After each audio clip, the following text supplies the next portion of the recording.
Thank you for joining us for this episode of CNTV. I'm Brad Claunch. And I'm Quinn Tran. We're bringing you this episode from Exhibit C Gallery in Oklahoma City's Bricktown. A special exhibit is showcasing this month titled Purpose and Pattern. What you'll find in the exhibition are the works of talented first American artists. See a stunning display of textures and patterns in many forms of art. All of the items are handmade, unique, original pieces.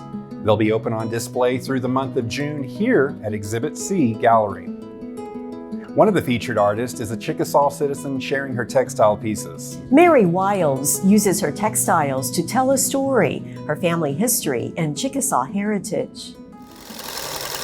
I'm a perfectionist. Each stitch matters to Mary Wiles. The Chickasaw elder has this dedicated space in the Artesian Gallery and Studios. It's a place for her to hand-make one-of-a-kind quilts, clothing, and other textiles.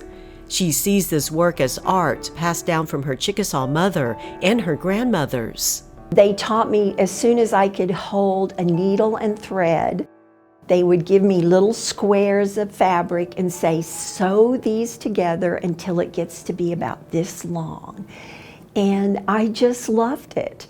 And so they always told me that just keep at it. Just don't give up, it'll work out and it'll be your own and it'll be great. So they gave me a lot of self-confidence in the things that I did.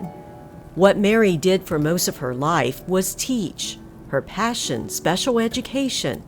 Mary was an educator for more than 35 years, mostly in the state of Virginia. She discovered new approaches and even invented tools to solve learning challenges for her students. She was in a wheelchair, cerebral palsy, quadriplegic, couldn't speak, couldn't use her hands. We figured out a way for her. We wrote a program on an old computer that had a green screen, if anybody remembers that.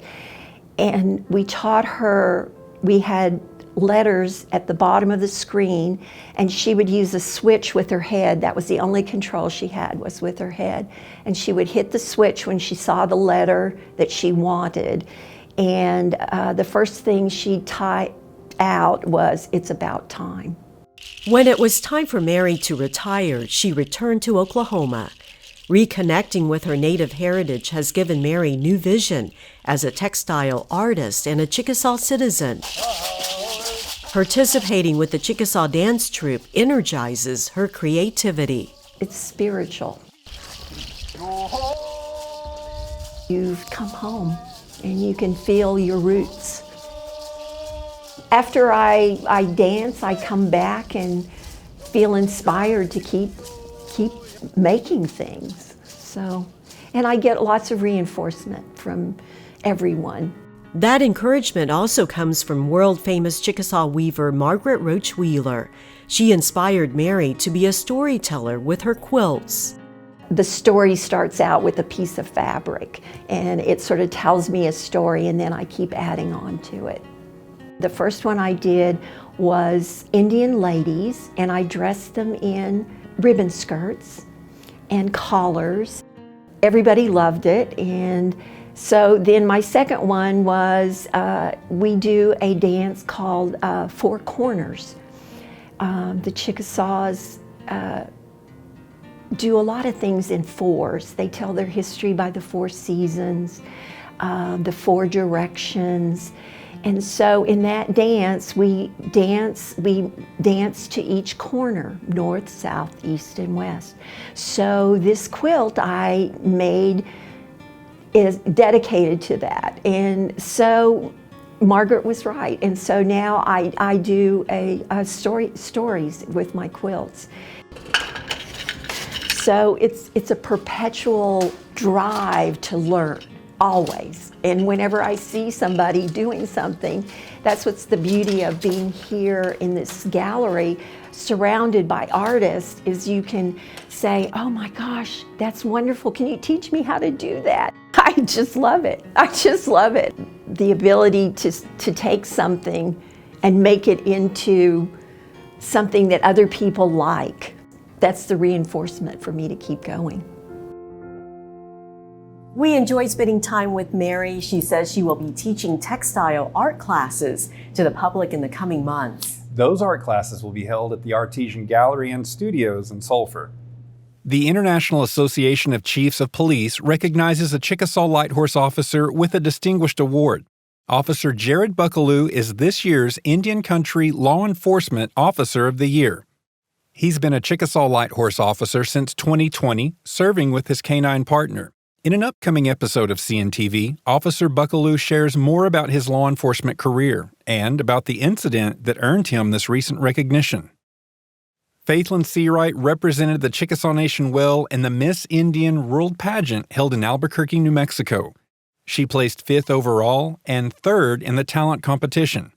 I was very excited to present about Chickasaw stomp dancing, and I emphasized the significant role our women have as shell shakers, which, as those of us that stomp dance know, that if we don't have one shell shaker present, we won't dance. That is how important our women are in keeping the rhythm of the music.